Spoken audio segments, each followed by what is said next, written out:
Saudara, pada malam hari ini tema kita adalah the blood. There is something in the blood. Ada sesuatu di dalam darah itu, saudara, darah. Yesus harus mati dan harus mengeluarkan darah. Seringkali kita nggak ngerti kenapa harus cara itu yang Tuhan pakai, saudara. Rupanya dari awal kejadian sampai dengan nanti terakhir kali, tetap aja darah itu menjadi sebuah simbol dari kehidupan, simbol dari kematian, dan simbol juga dari keselamatan, saudara. Kalau kita sering banyak dengar bahwa ada orang-orang yang, kita mau selamatan katanya gitu. Nah kalau dulu selamatannya mesti potong ayam. Dulu selamatannya mesti potong hewan. Dulu selamatannya mesti ada korban, katanya gitu, saudara. Supaya bisa sesuatu selamat, supaya bisa sesuatu itu jalannya dengan baik. Usaha apapun itu namanya. Dan itu masih dikenal dalam praktis kita, dalam praktik kita kehidupan sehari-hari. Dan saya percaya bahwa saudara juga menyadari hal itu. Ya kan? Ada orang-orang yang katanya, mesti ada tumbal. Sudah pernah dengar itu? Mesti ada tumbal, baru nanti semuanya jalannya bagus gitu.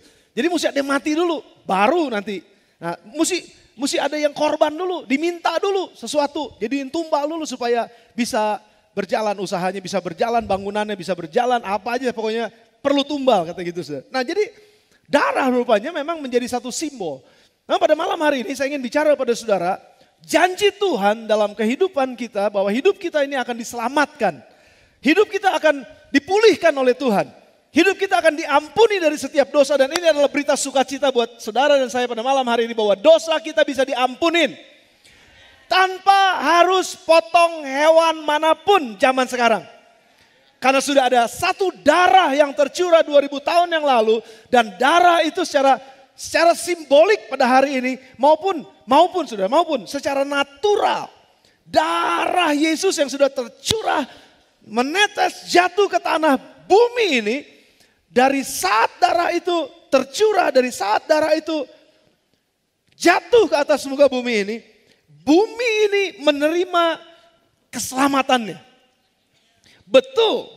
Bukan berarti bumi ini jadi semakin baik, enggak. Tapi ada keselamatan yang disediakan oleh Allah sejak darah Yesus tercurah dalam dunia ini. Nah, saya mau saudara memberikan 3 pemikiran kepada saudara. Dan itu yang diambil dari firman Allah mengenai the blood, mengenai darahnya Yesus. Yang pertama, nanti saudara boleh catat. The blood of Jesus frees us from sin and death.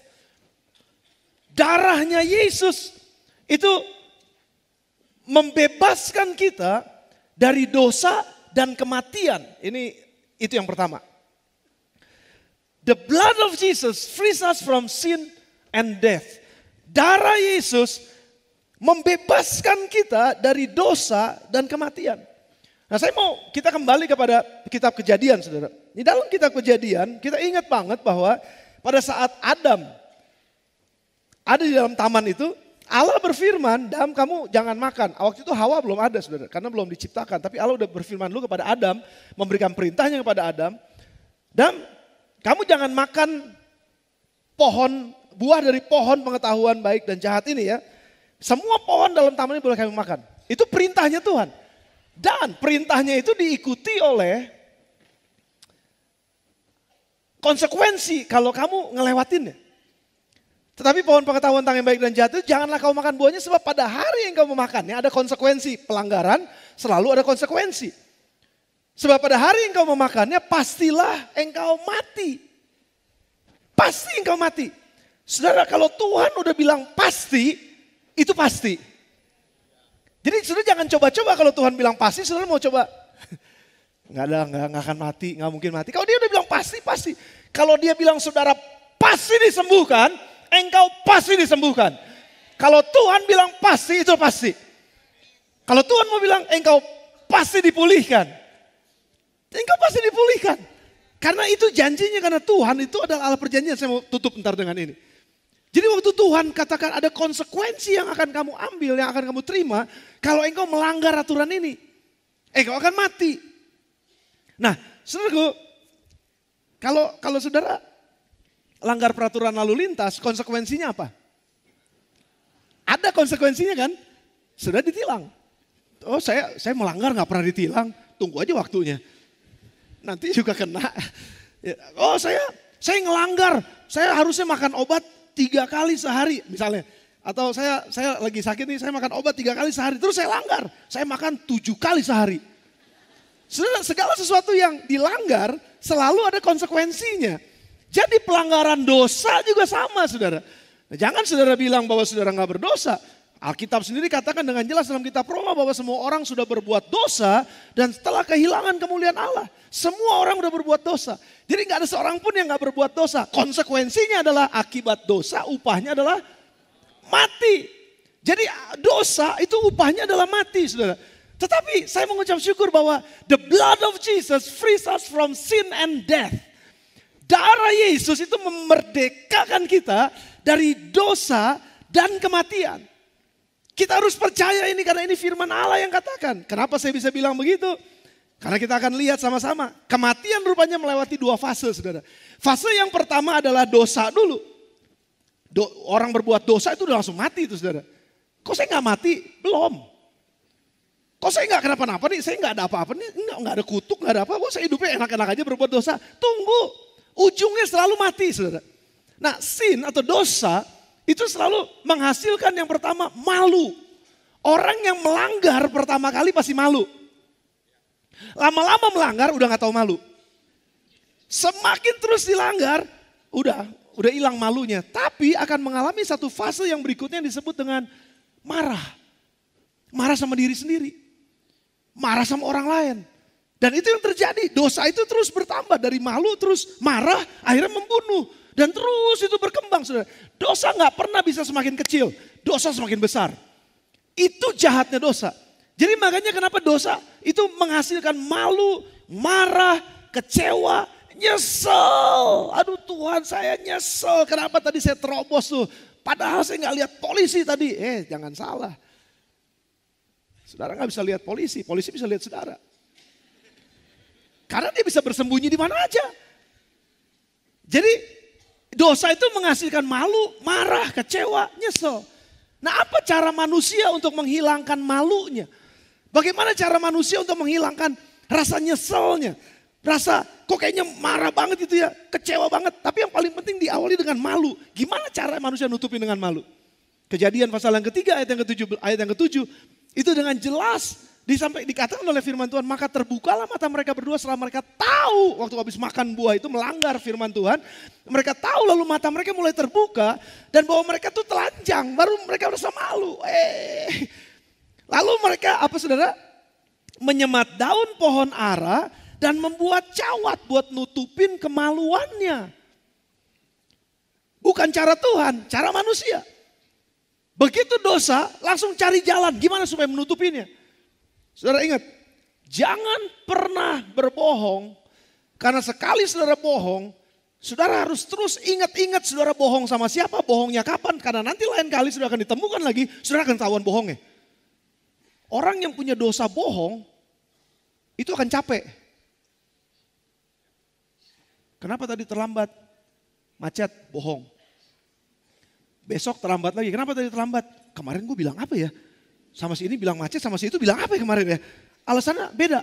Jadi orang yang bohong terus itu akan terus berkembang dan akan berusaha untuk ditutupin dengan caranya sendiri. Nah kalau saudara pelajari, saya coba baca, saya coba renungkan saudara, pohon ara. Kenapa mereka pakai daun pohon ara, cawat itu mereka pakai, mereka ambil dengan cara mereka sendiri. Sebenarnya pohon ara itu adalah lambang, kalau di Alkitab saudara ya. Ada banyak ayatnya, saya nggak perlu baca buat saudara, tapi saya rangkumkan aja buat saudara. Bahwa pohon ara itu melambangkan kedamaian, melambangkan kemakmuran, melambangkan ketentraman.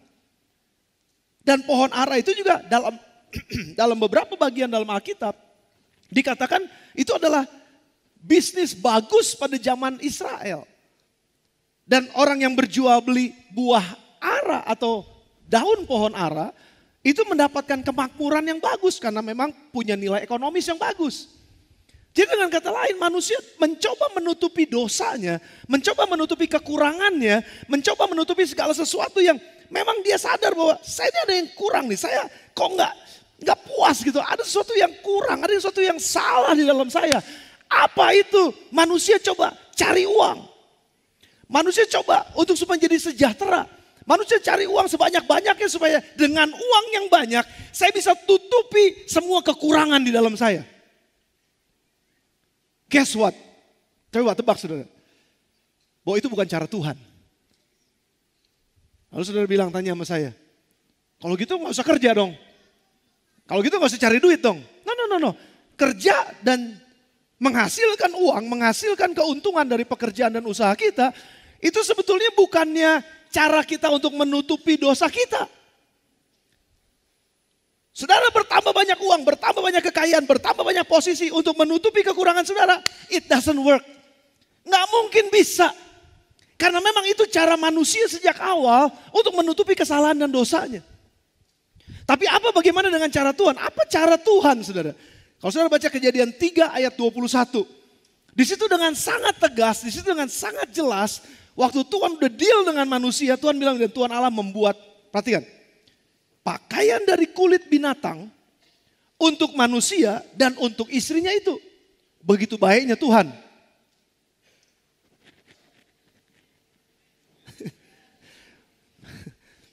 Waktu itu mereka udah pakai cawat belum? Udah nutupin kemaluannya belum? Udah kan? Udah loh, jadi buat apa lagi dibikinin sama Tuhan? Karena Tuhan tahu, kalau kamu cuma ngumpulin kekayaan buat nutupin kelemahanmu, engkau gak akan pernah puas. Engkau gak akan pernah beres dengan masalahmu di dalam. Yang bisa menutupi dengan sungguh-sungguh kemaluanmu, ketelanjanganmu, kekuranganmu, dosamu, kesalahanmu. Cuma satu cara kata Tuhan. This is my way. Saya akan potong. Gak mungkin binatang apapun itu kita asumsikan dari domba. Gak mungkin Tuhan kasih domba sama manusia. Nih pakai. Gak mungkin. Tuhan pasti harus bunuh dulu binatang ini. Tuhan harus kulitin dulu binatangnya. Dan kalau dipotong gak mungkin juga tuh binatang gak berteriak. Kalau dipotong gak mungkin tuh binatang gak keluarin darah. Pasti keluar darah. Dan waktu dipotong keluar darah disobek sama Tuhan. Ini imajinasi saya. Gak tahu Tuhan caranya gimana. Tapi yang pasti keluar darah. Yang pasti binatang itu ngejerit. Yang pasti binatang itu sakit. Dia ditarik, disobek sama Tuhan. Dan dikenakan kepada manusia. Dan saya tahu, saya membayangkan aja gini. Tuhan bilang begini, cabut, jangan pakai yang itu. Pakai yang ini. Nanti setelah pakai yang ini kamu keluar, tanam pohon ara yang baru. Kira-kira gitu saudara, itu pemikiran saya. Tapi yang paling pasti untuk menyelesaikan masalahmu, nggak bisa pakai kekayaanmu. Mesti pakai caranya Tuhan. Dosa hanya dapat ditebus hanya oleh darah Yesus. Nggak ada lagi yang lain. Nggak ada lagi cara yang lain. Cuman dosa cuman bisa diselesaikan hanya oleh darah. Dan dulu, sejak dari awal, dosa manusia diselesaikan sama Tuhan. Maksudnya kemaluan manusia, ketelanjangan manusia, semua kekurangan manusia yang membuat manusia, wah Tuhan aku frustasi, aku udah gak bisa lagi seperti ini. Oke, datang sama yang memberikan jalan keluar. Dan yang memberikan jalan keluar, memberikan kulit binatang. Dan kulit binatang selalu diambil dengan mengeluarkan darah. Darah membebaskan kita dari dosa-dosa kita. Itu cara Tuhan. Saudara yang di atas oke? Yang di atas oke? Yang di Jordan oke? Yang di Yerusalem oke? Yang di Bethlehem oke? Yang kedua saudara, kematian. Kan sin and death. The blood of Jesus frees us from sin and death. Darah Yesus itu yang membebaskan kita dari dosa dan kematian. Nah kematian sekarang sudah lihat. Kita dibebaskan dari kematian. Saya tadi ngobrol berdua sama Ko Ferdi. Di Sinar Kasih. Dia udah gak ada sih, saya tahu. Dan gak ada yang ngeliat juga. Kok kira-kira mau bangkit gak ntar? Terus dia diem aja. I'm not joking, saya nggak lagi iseng, lagi nggak main-main. Saya serius. Lalu timbul pertanyaan dalam hati saya, Tuhan, saya mau sekali-sekali ngelihat orang bangkit, orang mati bangkit. Tuhan izinin nggak? Nggak ada jawaban, saudara. Dan kalau nggak ada jawaban, saya tahu jawaban Tuhan, enggak. Ya udah Tuhan, kalau enggak mah, kok udah ya, nggak usah bangkit, nanti aja bangkitnya. Bareng-bareng, saya serius. Lalu ada orang yang bertanya, Kalau gitu dibebaskan dari kematian, toh tetap mati kok. Saudara, saya mau jelasin ini buat saudara. Tolong tangkap ini baik-baik. Ini firman Tuhan. Semua orang yang berdiri, duduk, semua. Yang dalam setiap ruangan, di mana aja saudara ada. Kalau Yesus belum datang, kita pasti akan ngalamin kematian tubuh. Setuju gak? Yang gak setuju katakan amin. Oke, berarti semua sama ya? Oke, berarti kita udah di halaman yang sama. Betul, secara tubuh ini kita akan mati karena tubuh ini memang decay. Tubuh ini memang yang meninggal mesti diformalin kalau mau panjang dibuka petinya. Mesti diformalin, kalau enggak busuk, bau, kotor. Dan memang tubuh ini memang harus mati saudara. Karena Tuhan sedang, minggu saudara harus datang. Karena Tuhan sedang menyediakan tubuh yang baru buat kita. Tubuh yang gak bisa sakit lagi. Tubuh yang gak bisa susah lagi.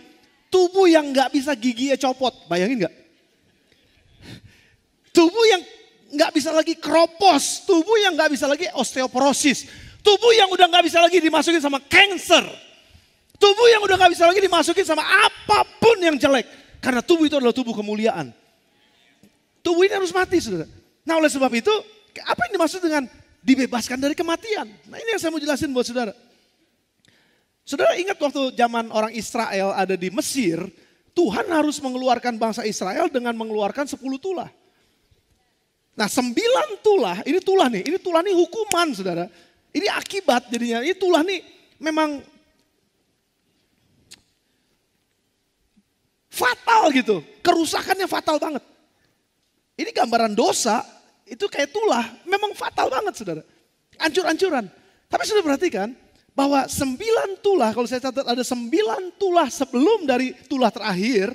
9 tulah itu masih bisa dilakukan oleh ahli-ahli sihir. Yang pertama, orang Mesir. Air menjadi darah, orang Mesir juga bisa mengubah tukang sihirnya. Air jadi darah juga. Lalu Firaun bilang, orang Mesir juga bisa. Oke, akhirnya katak, akhirnya nyamuk, segala macam. Nah, beberapa dari antara mereka orang Mesir bisa melakukan seperti yang Tuhan kasih dari 9 itu. Tapi ada beberapa yang memang Firaun mesti bilang ini, Musa berseru kepada Tuhanmu, tolong ambil ini. Artinya begini, tolong udah maafin aja deh. Bebasin udah bangsa Israel keluar. Udah tapi jangan lagi, udah stop, udah capek, udah ampun. Kira-kira gitu saudara. Karena ada pertobatan seperti itu, ampun. Tuhan cabut tulahnya. Tapi yang ke-10 saudara, menarik yang ke-10 adalah gak ada cara lain. Mau minta ampun gak bisa, tukang sihir gak bisa, siapapun gak bisa tahan. Itu apa? Kematian. Gak ada yang bisa tahan kematian saudara. Siapapun gak bisa tahan kematian kalau roh kematian itu lewat. Dan Tuhan bilang kepada orang Israel, aku akan membuat perbedaan antara orang Mesir dan orang Israel. Tetapi ada satu yang akan membuat ini jadi berbeda. Cuma satu ini yang harus kamu lakukan. Kalau enggak, bangsa Israel pun walaupun tinggal di tanah Goshen terpisah dengan orang Mesir, tetap aja kalau kamu enggak punya yang satu ini, kamu akan dilewati oleh roh maut dan kamu pun akan mati. Nggak peduli kamu orang Israel, nggak peduli kamu suku apa, nggak peduli. Walaupun dibilang kamu bangsa pilihan Tuhan, nggak peduli. Kalau kamu nggak punya yang satu ini, roh kematian akan lewat, engkau akan mati. Ini yang membuat berbeda. Apa itu? Nah kalau sudah perhatikan, Keluaran pasal yang ke-12, ayat pertama dan ayat yang kedua. Keluaran pasal 12 ayat yang pertama dan ayat yang kedua. Berfirmanlah Tuhan kepada Musa dan Harun di tanah Mesir. Ini firmannya. Bulan ini akan menjadi, saudara perhatikan, permulaan segala bulan bagimu. Dan ini akan menjadi bulan pertama bagimu tiap-tiap tahun. Ayat 12 sudah langsung lompat. Sebab pada malam ini aku akan menjalani tanah Mesir. Dan semua anak sulung dari anak manusia sampai anak binatang akan kubunuh. Dan kepada semua Allah di Mesir akan kujatuhkan hukuman. Akulah Tuhan. Ayat yang ke-13. Dan darah itu, sudah perhatikan nih. Darah itu menjadi tanda bagimu pada rumah-rumah di mana kamu tinggal. Apabila aku melihat darah itu, maka aku akan lewat daripada kamu. Jadi tidak akan ada tulah kemusnahan di tengah-tengah kamu apabila aku menghukum tanah Mesir. Saudara, maksudnya apa? Nah ini, saudara coba perhatikan saya sebentar. Konsentrasi sebentar. Kematian tulah pasti terjadi. Nggak bisa dihindari. Dan siapapun, mau Israel, mau Mesir, mau bangsa apapun, kalau ada di situ, Tuhan lewat, mati. Kalau nggak punya satu yang disebut dengan darah. Darah anak domba. Darah domba yang mesti diolesin di depan pintu rumah. Dan Tuhan cuma berfirman kepada orang Israel. Menurut saudara nih kira-kira ada gak orang Israel yang bandel? Gue capek-capek ngapain sih ngoles-ngoles darah. Beli cat di toko itu, toko besi itu. Cat merah udah ini aja gak usah lah. Sayang dombanya, sayang binatangnya. Mendingan kita ternak, ngapain cuman buat diolesin darahnya doang dia udah mati. Kita buang, kan sayang. Ada gak yang bandel? Enggak tercatat di Alkitab. Ya, jadi ini cuman jebakan Batman. Jadi waktu Tuhan bilang oleskan darah, orang Israel yang taat mereka olesin darah di depan pintu mereka, di atas pintu mereka saudara. Tapi kenapa Tuhan bilang gini, ini akan menjadi bulan yang baru. Ini akan menjadi bulan yang baru di tahun yang baru, ini adalah awalnya. Coba saudara nungguin ini. Darah yang ada di atas itu menjadi satu batas antara masa menangis, masa ratapan, masa kematian, masa-masa kesusahan akibat karena dosa, akibat karena kehidupan perbudakan. Kalau ada darah itu di tengah, in the same time, pada waktu yang bersamaan, sementara kalau itu kita nggak ada di dalam darah itu, yang ini ngalamin kematian, yang ini mengalami kehidupan. Yang ini mengalami meratapi, yang ini merayakan. Batasnya cuma satu, darah anak domba. Kalau saudara mau selesai dengan hidup susah saudara gara-gara dosa. Hidup susah saudara gara-gara emosi saudara yang sangat negatif. Sore ini ada darah yang disiapkan buat saudara. Dan waktu saudara mengoleskan itu dalam hati saudara, dalam kehidupan saudara, maka saudara akan meninggalkan hidup itu dan saudara akan memulai hidup saudara yang baru. Tahun yang baru, bulan yang baru. Dan di sini saudara akan bukannya meratapi, tapi merayakan. Sementara ada begitu banyak orang yang menolak kuasa darah itu, meratap dan menangis. Tapi sementara mereka juga dalam waktu yang bersamaan yang memiliki darah di palang pintu mereka, mereka merayakan Paskah yang pertama. Terima kasih Tuhan, terima kasih aku dibebaskan dari kematian. Aku gak perlu meratap karena aku punya darah. Di ambang pintu hidupku aku punya darah. Darah. Terima kasih. Dan aku selamat di sini. Aku merdeka di sini. Aku gak ngalamin kematian di sini. Satu syaratnya. Harus ada darah. What a powerful message. Saudara. Kalau saudara dan saya punya darah itu. Kita akan dibebaskan dari dosa dan kematian. Pengorbanan Yesus memberikan kita kemenangan dan kehidupan yang dapat dirayakan. Yang nomor 2. The blood of Jesus gives us life. Darah Yesus memberikan kepada kita kehidupan. Tadi yang pertama, darah Yesus memerdekakan kita dari dosa dan kematian. Yang kedua, darah Yesus memberikan kita hidup. Berapa banyak di antara saudara yang tertolong karena ada donor darah? Setiap kali mau, yang lalu Ellen baru dioperasi. Lalu saya dengar, belum, kenapa? Lagi nungguin darah. Kalau belum bantuan darah datang, belum boleh dioperasi. Takut nanti kalau bleeding, kurang darah, mesti dimasukin darah baru. Darah segar. Berapa banyak di antara saudara yang kalau punya orang-orang baru yang masih fresh gitu di kantor saudara. Lalu saudara bilang gini, ada darah baru. Benar ya saudara? Saudara udah capek banget ya, aduh gue udah mentok nih kayaknya, udah gak bisa ngapa-ngapain lagi nih, udah hilang idenya. Datang orang baru. Kalau kita bilang ini, wah darah baru nih. Ada kehidupan baru soalnya. Dan Yesus, darah Yesus memberikan kepada kita kehidupan. Ada kekuatan yang baru, ada kehidupan yang luar biasa. Yohanes 6 ayat 53 sampai dengan ayat yang ke-54. Ada banyak orang baca ini katanya ini kayak horor. Horor banget katanya. Enggak, saya bilang enggak. Ini memang kiasan yang saya mau jelaskan buat saudara. Maka kata Yesus kepada mereka, aku berkata kepadamu, sesungguhnya jikalau kamu tidak makan daging anak manusia dan minum, apa saudara? Darahnya. Kamu enggak akan mempunyai hidup dalam dirimu.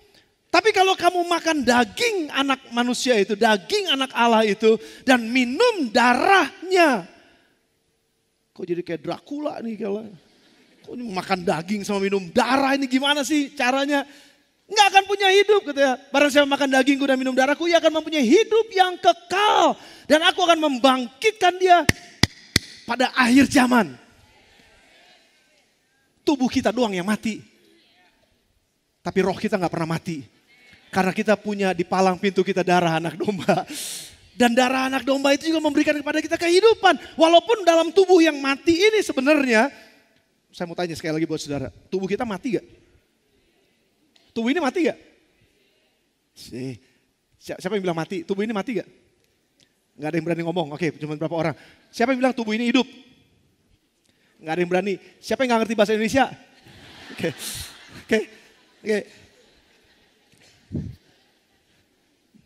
Tadi ini cerita sedikit lagi. Kita nginget Ko Ferdi. Dia udah senang sama Tuhan. Jadi tadi saya mau Ko Fencung sama ada petugas. Kami pindahin dia dari ranjang itu masuk ke peti. Berat ternyata saudara. Saya baru pernah gendong dia. Dan memang karena di formalin mungkin jadi keras ya. Badan keras. Gitu. Taruh situ. Terus dia diem aja tuh. Biasanya saudara, biasanya. Kalau dia dipegang pinggangnya ini, gue geli gitu loh saudara. Dia lagi ketawa di sana juga, dia lagi ngedengerin khotbah dia di sana. Jadi waktu saya angkat begini, keras, memang saya pegang keras. Kok dia diem aja gitu ya. Tubuh yang sama loh. Loh tubuh yang sama gak? Kira-kira saya mau tanya saudara. Kalau iseng nih saya nih. Saya pencet hidungnya gitu. Dia ngerasa sakit gak? Kok aneh? Tubuhnya sama kan?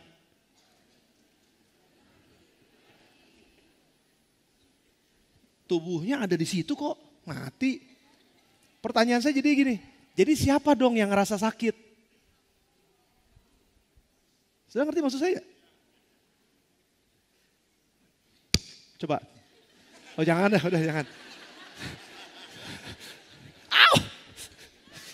Kurang ajar. Sakit gak? Kalau saya mati ada di peti, kira-kira saudara tampar saya begini, kerasa gak? Kenapa? Pertanyaan saya, jadi siapa yang hidup sebenarnya? Siapa yang ngerasa sakit maksud saya?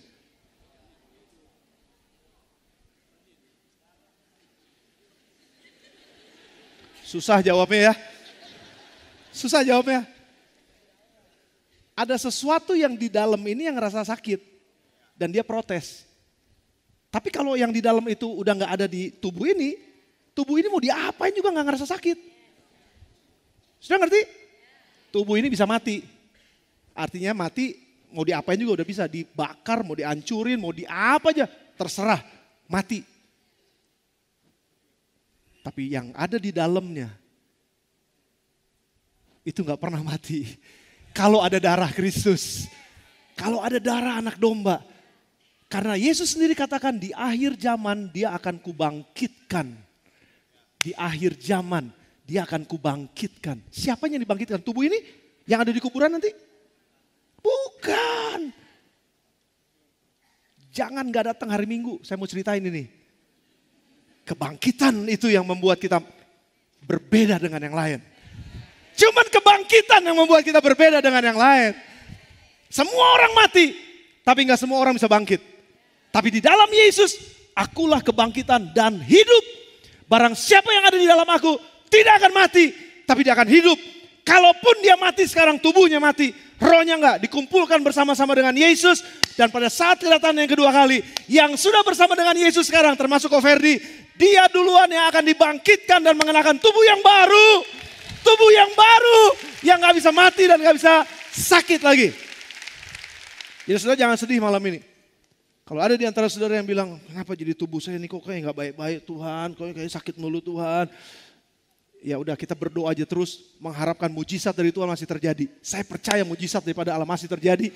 Masih terjadi. Namun dalam konteks kalaupun sampai tubuh itu harus mati. Tidak ada yang dapat menceraikan kita dari kasih Kristus. Mau kematian, kesusahan, penganiayaan, kesulitan. Semua masalah dalam dunia ini termasuk masalah dalam tubuh kita. Tubuh kita yang mati ini. Gak ada yang bisa memisahkan kita dari kasih Kristus yang luar biasa.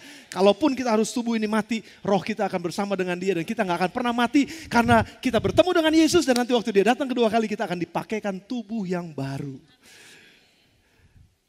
Jangan tanya kenal apa enggak nanti ceritanya. Tapi yang pasti ada tubuh yang baru.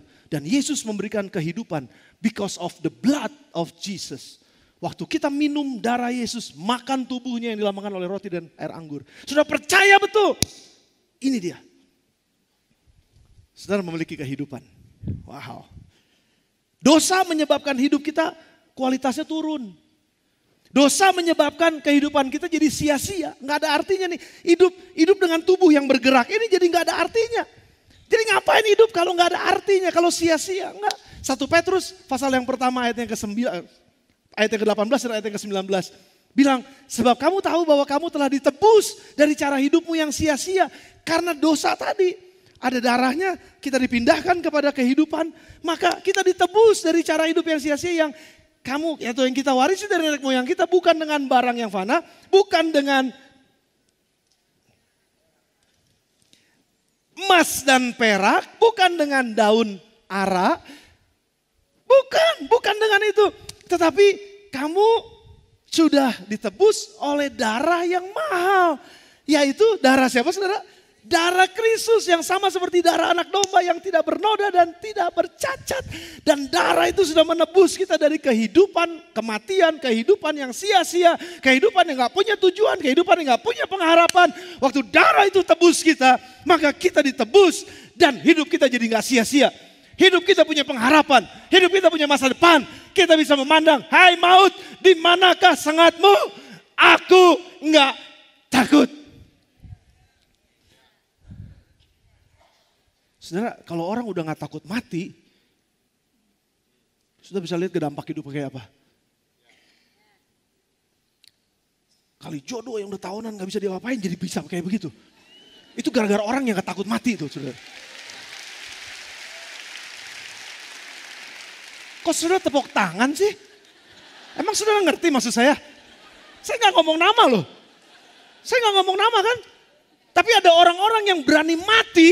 Dan karena dia berani mati, hidupnya gak sia-sia. Hidupnya jadi berkat buat orang lain. Hidupnya berguna buat orang lain. Dia punya masa depan. Walaupun sepertinya dunia itu, kayaknya gue dikalahkan. Dia dikalahkan, it's okay.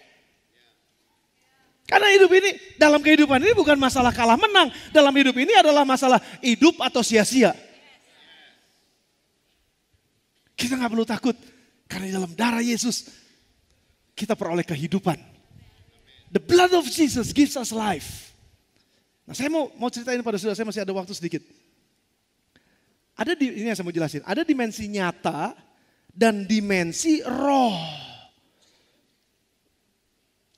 Kita ini dalam dimensi nyata. Makanya yang kita lihat semuanya yang nyata-nyata. Tapi yang ada dalam dimensi roh kita nggak bisa lihat. Tetapi Yesus bisa ngajarin dengan perumpamaan. Yesus bisa ngajarin dengan analogi. Di dalam dimensi roh ini selalu haus akan darah korban. Kalau kamu mau diselamatkan korban, itu dimensinya roh. Makanya waktu Yesus, ingat gak saudara waktu Yesus bersama dengan Yohanes, Yakobus, Petrus di atas gunung. Itu di alam nyata tuh, dimensi nyata. Nah tapi tiba-tiba Petrus, Yohanes, Yakobus melihat Yesus sudah ada di situ lagi kongkow sama Musa dan sama Elia. Musa sama Elia udah mati ratusan tahun yang lalu. Dan mereka ngelihat di alam atau di dimensi nyata, mereka ngelihat dimensi roh. Cuman Yesus yang bisa keluar masuk, nyata roh, nyata roh, nyata roh. Cuman Yesus, nggak ada yang lain. Jadi kalau saudara dengar hamba Tuhan bilang, saya naik ke sorga, saya turun dari sorga, saya naik ke sorga, saya turun lagi dari sorga. Enggak, dia bukan Yesus. Cuman Yesus, bisa ngerti maksud saya? Ada beberapa yang ketawa berarti ngerti maksud saya. Karena ada orang yang bolak-balik naik sorga bumi gitu. Betul saudara, saya nggak bilang siapa-siapa, saya bilang ada banyak orang-orang yang dengan pengajarannya aneh-aneh. Dan saudara mesti ngerti ini, cuman Yesus yang ada di alam nyata, dia masuk ke dalam dimensi roh, dia balik lagi ke dalam dimensi nyata. Waktu dia mati, kita nggak bisa lihat dia kemana. Dalam Jumat dia mati, Sabtu, Minggu dia bangkit. Ada di mana dia di sini? Gak bisa dilihat karena dia masuk dalam dimensi roh. Dan di situ dalam dimensi roh itulah yang dia bilang begini, aku membukakan tawanan-tawanan di dalam dimensi roh. Semua yang terikat itu aku bebaskan, aku lepaskan. Aku bawa mereka untuk nanti naik sama-sama. Tapi Yesus bangkit lagi, dia menyatakan dirinya lagi di dimensi nyata. Darahnya dia bawa, kalau saudara ingat perjanjian lama, itu dibawa masuk ke dalam tahta sucinya Allah, darah anak domba supaya apa? Ini dimensi roh nih saudara ya. Saudara mesti ngerti ini. Waktu darah itu dicurahkan di dimensi roh, udah tersedia. Kata Tuhan gini, pengampunan buat siapapun yang percaya kepada darah ini. Bahwa yang punya darah ini sudah berkorban. Dan korbannya berharga di mataku, kata Bapa di alam roh. Dan barang siapa yang percaya kepadanya dan hidup di dalamnya, maka di alam nyata dia peroleh kehidupan, keselamatan yang luar biasa. Kita nggak bisa lihat bagaimana Tuhan menyelamatkan kita. Karena itu dikerjakan di alam roh. Dalam dimensi roh. Tetapi ketahuilah apa yang Yesus lakukan dalam dimensi roh. Dia bawa kembali ke dalam dimensi nyata. Dan dia bilang begini, aku bangkit. Barang siapa yang ada di dalam aku, dia pun akan bersama-sama dengan aku dalam kebangkitan. Bapa akan bangkitkan engkau. Sekarang aku ngomong ini di alam nyata. Di alam roh aku udah selesai. Di alam nyata sekarang aku berjalan. Barang siapa percaya kepadaku tidak akan binasa. Melainkan beroleh hidup yang kekal. Boleh bertepuk tangan buat Tuhan kita? Yes. Itu Tuhan kita saudara. Itu yang dia lakukan buat kita. Jadi saudara seringkali kita ini cuma terbatas oleh apa yang nyata, apa yang kelihatan di mata kita. Tanpa kita mengerti apa yang sedang terjadi di dimensi roh. Mungkin ada banyak yang saudara bilang begini, udahlah roh nyata, udahlah ya nyata-nyata aja. Oke, kalau begitu percaya kepada Yesus. Karena saudara gak bisa lihat apa yang dia lakukan. Dan berbahagialah orang yang tidak melihat namun percaya. Karena mereka akan diselamatkan. Cuma mereka yang percaya yang akan diselamatkan. Kalau saudara gak percaya, saudara tolak itu. Maka dengan kata lain saudara sedang menolak apa yang Yesus lakukan di atas kayu salib. Dan darahnya yang memberikan hidup buat kita. Gak akan berdampak apapun dalam hidup saudara. Di alam nyata. Apalagi nanti saudara masuk dalam kematian dan saudara masuk dalam alam roh. Di alam roh itu nama saudara, jidat saudara, roh saudara nggak punya darah anak domba. Saudara akan dilewatin dan saudara akan mati. Matinya gimana? Nggak tahu. Itu yang disebut dengan neraka katanya. Saya juga nggak tahu neraka kayak apa. Kalau saudara tanya aja sama Tuhan. Kayak gimana Tuhan? Kalau dia kasih lihat sama saudara, dan dia bilang, aku gak mau kamu ada di sana. Tapi aku mau kamu ada bersama-sama dengan aku. Mari datang kepadaku. Hai kamu yang letih lesu dan beban berat. Aku akan berikan kelegaan kepadamu. Aku akan berikan kehidupan kepadamu. Aku akan berikan hidup yang nyata buatmu. Kalau kamu percaya kepadaku. Yes. Yang ketiga yang terakhir. The blood of Jesus identifies us as God's family. Darah Yesus lah yang mengidentifikasikan bahwa kita ini adalah anggota keluarganya Tuhan. Saya bangga karena saya bisa dibilang saya anak Allah. Sudah kurang bangga kayak ini. Coba lihat teman saudara sebelahnya, bangga gak jadi anak Allah? Coba tanya. Yang ada di Jordan Hall juga tanya coba. Yang ada di Jerusalem Hall, yang ada di Lounge tanya. Kamu bangga gak jadi anak Allah? Nih, saya mau kasih tahu buat saudara. Saudara sekarang punya handphone. Bisa selfie. Tergantung handphonenya yang lebar apa enggak. Kalau lebar, cek udah langsung, betul? Kalau saudara, udah jangan bilang jauh-jauh dah. Saudara lari di kebun raya ketemu sama Jokowi. Lomba-lomba gak mau foto? Mungkin saudara gak mau jadi anggota keluarganya. Tapi paling kan saudara mau difoto sama dia. Lalu saudara akan broadcast masuk ke Instagram saudara, masuk ke semua sosial media saudara. Dia bilang gini, yeay ketemu presiden. Kayaknya bangga banget ya. Sekarang kalau saya nggak tahu siapa yang saudara banggain, siapa yang saudara bilang, wah ini orang hebat banget, saya mau ketemu sama dia. Paling foto aja sama dia juga saya udah senang. Sekarang orang yang paling hebat, yang disebut Yesus Kristus yang pernah jadi manusia 2000 tahun yang lalu. Dan dia ngakuin saudara dan saya sebagai saudaranya. You are my brother. You are my sister. Hei, kamu tuh anaknya Allah. Saya saudara yang paling gede. Kamu saudara-saudaraku. Dan kalau kita adalah keluarga Allah, kita berhak terima janji Bapa buat kita. Galatia pasalnya yang ke-3 ayat yang ke-29. Sorry, Efesus pasal 2 dulu kita baca. Efesus pasal 2 ayat 13 dan ayat yang ke-19. Efesus 2 ayat 13. Tapi sekarang di dalam Kristus, Yesus kamu yang dahulu jauh sudah dekat oleh darah Kristus. Kamu sudah didekatkan oleh darah Kristus ayat 19. Ayat 19. Demikian kamu bukan lagi orang asing dan pendatang melainkan kawan sewarga dari orang-orang kudus dan anggota-anggota keluarga Allah. Dulu kamu jauh, sekarang kamu dekat oleh karena darah Kristus. Kamu diikat jadi anggota keluarga. Saya mengucap syukur karena Priskila di dalam tubuhnya mengalir darahku, Neng. Darahku mengalir di dalam tubuhmu. Kenapa? Because you are my daughter. Kamu anakku. Darahku mengalir di dalam tubuhnya. Sekarang darah Yesus mengalir di dalam tubuh saudara dan saya. Darah Yesus mengalir dalam tubuh saudara dan saya.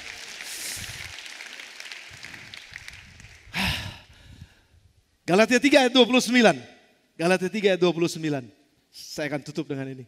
Dan jikalau kamu adalah milik Kristus, maka kamu juga adalah keturunan Abraham yang berhak menerima janji Allah. Jikalau kamu adalah milik Kristus, kalau kamu menjadi anggota keluarga Allah, milik Kristus, memiliki darah Yesus dalam hidupmu, penebusan oleh darah itu, pengampunan dosa oleh darah itu, keselamatan dari kematian oleh darah itu, kehidupan karena darah itu. Kamu punya semua, kamu jadi anggota keluarganya Allah, maka kamu berhak menerima janji Allah.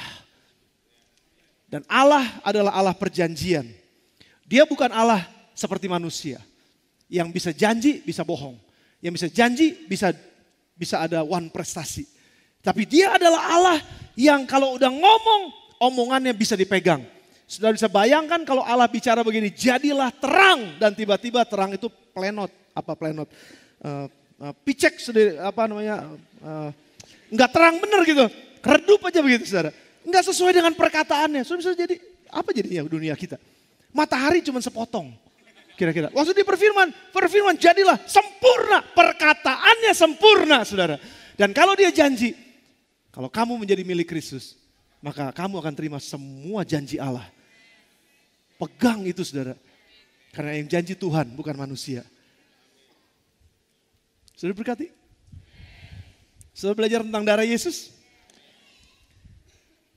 Percaya kepada firman-Nya bahwa oleh darah Yesus, Dia membebaskan kita dari dosa dan maut, kematian. Dengan darah Yesus, Dia memberikan kepada kita kehidupan. Dan darah Yesus juga yang mengidentifikasikan kita sebagai anggota keluarga Allah. Apalagi yang saudara mau minta dari Tuhan, kalau semuanya udah disiapin buat kita melalui darah Yesus. Darah. Oh, darah yang kudus, darah Sang Penebus, jiwaku ditebus hanya oleh darah Yesus. Nah, nggak usah pakai chord, kayaknya enak ya. Akapela, kamu mau kasih chord apa? Oh, darah yang kudus, darah Sang Penebus, jiwaku ditebus hanya oleh darah Yesus. Saya mau saudara tundukkan kepala sebentar, tutup mata saudara. Kita akan masuk kepada perenungan, perdaman sebentar. Jangan ada yang lihat kiri kanan. Tutup aja mata saudara. Yang ada di Jordan Hall, yang ada di Yerusalem Hall. Saya tahu Tuhan juga ada di sana. Kita yakin ya, kita percaya. Tuhan ada di Jordan Hall, Tuhan juga ada di Yerusalem Hall. Tuhan juga ada di lobi lantai 1. Tuhan juga ada di lobi lantai 2, Tuhan juga ada di lobi lantai 3. Tundukkan kepala saudara sebentar aja, tutup mata saudara. Malam ini, saya gak mau kita ambil bagian dalam perjamuan kudus tanpa sebuah komitmen. Pertama, ada di antara saudara yang belum percaya kepada Yesus. Mungkin masih bertanya-tanya, siapa Yesus? Dan malam ini waktu sudah dengar firman Tuhan, Roh Kudus bicara kepada saudara masing-masing. Entah di ruangan ini, entah di Jordan Hall, entah di Yerusalem Hall, entah di lantai 1, lantai 2, lantai 3 lobi. Enggak tahu di mana saudara ada. Saudara mungkin berdiri di lorong-lorong, saya juga enggak ngerti saudara ada di mana. Tetapi kalau Roh Allah bicara pada malam hari ini kepada saudara, kalau Roh Allah bicara kepada saudara malam ini dan bertanya kepada saudara, mau gak kamu percaya kepada Yesus yang darahnya udah tercurah itu? Karena melalui darahnya lah dosamu dihapuskan. Melalui darahnya lah engkau dibebaskan dari kematian. Melalui darahnya lah, oleh karena darahnya lah maka engkau beroleh kehidupan yang kekal. Dan karena oleh darahnya lah engkau masuk ke dalam anggota keluarga Allah. Kalau engkau pada malam hari ini ada di antara saudara, ada mungkin di antara saudara. Saya gak bertanya yang sudah pernah, tapi yang belum pernah menerima Yesus sebagai Tuhan dan Juru Selamat saudara secara pribadi. Entah di ruangan ini, entah di ruangan yang lain. Kalau ada di antara saudara, saya gak bisa lihat saudara, tapi Tuhan bisa lihat saudara. Kalau ada di antara saudara yang mau katakan, aku mau terima Yesus, Tuhan yang seperti itu. Yang mati buat aku, yang darahnya tercurah buat aku mau diselamatkan. Boleh angkat tangan saudara yang kanan tinggi di hadapan Tuhan.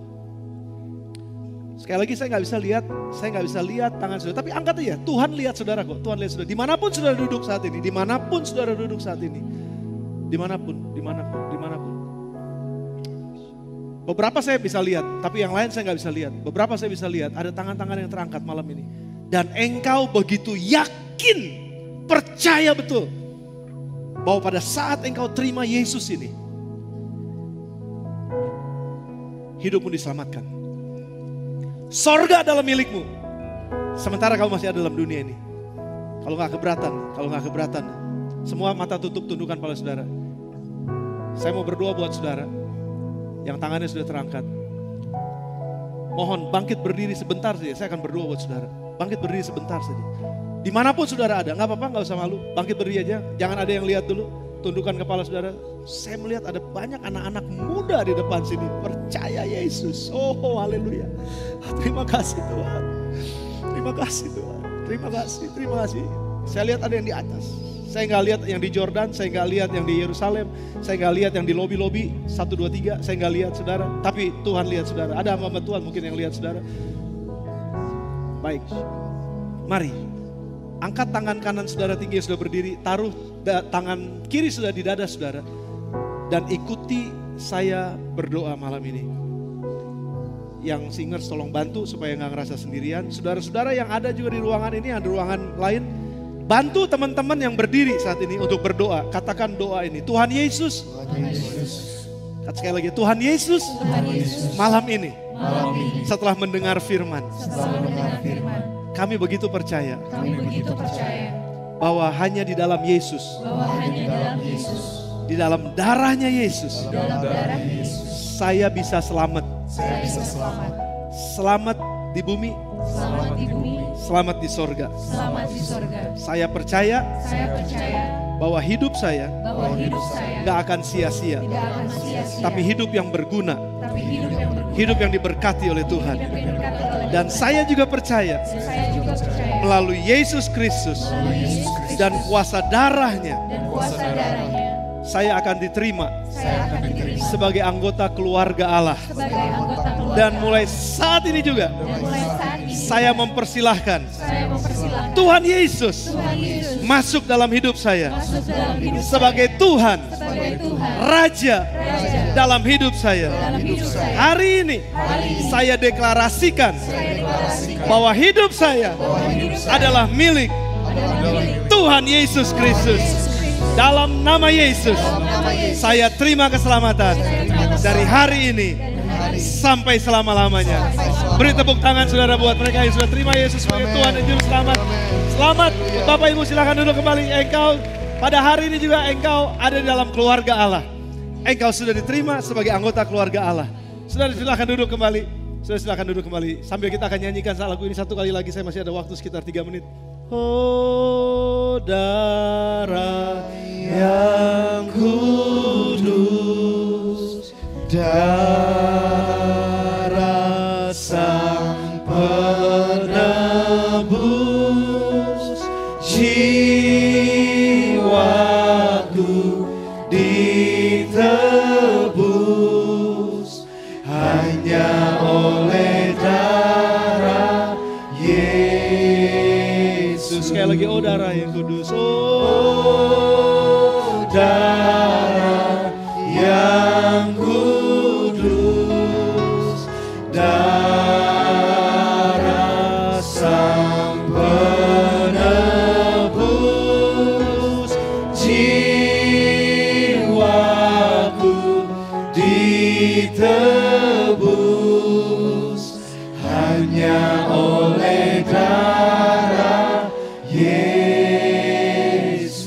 Nah, yang kedua saudara, sebelum kita akan ambil bagian dalam perjamuan kudus, kalau ada di antara saudara yang mau komitmen pada malam hari ini, mungkin ada di antara saudara yang udah bilang, ya memang betul saya udah jauh dari Tuhan. Saya percaya sama Yesus, tapi saya ngalamin kecewa, saya marah, saya lakukan dosa lagi. Saya udah betul-betul jauh dari Tuhan. Ingat, dulu kamu jauh, sekarang kamu bisa dekat. Karena kuasa darah Kristus. Kalau engkau rasa jauh dari Tuhan pada malam hari ini, dan engkau mau katakan, Tuhan aku mau balik. Tundukin kepala saudara sebentar aja. Tutup mata saudara. Kalau ada di antara saudara yang mau balik, saya gak akan persilahkan saudara berdiri. Cuman cukup angkat 2 tangan saudara tinggi di hadapan Tuhan dan katakan, Tuhan saya mau kembali. Tuhan saya mau hidup dengan benar. Saya mau komitmen Tuhan mulai hari ini. Saya gak mau sia-siakan pengorbanan Yesus. Saya gak mau sia-siakan darah yang begitu berharga mahal dicurahkan untuk pengampunan dosa saya. Saya gak mau lagi berbuat dosa. Saya mau hidup sesuai dengan kehendak Tuhan. Angkat tangan saudara tinggi di hadapan Tuhan. Gak usah malu, karena ini adalah komitmen saudara bersama dengan Tuhan. Komitmen saudara bersama dengan Tuhan. Yang ada di Jordan Hall, yang ada di Yerusalem Hall, di lantai-lantai yang lain. Saudara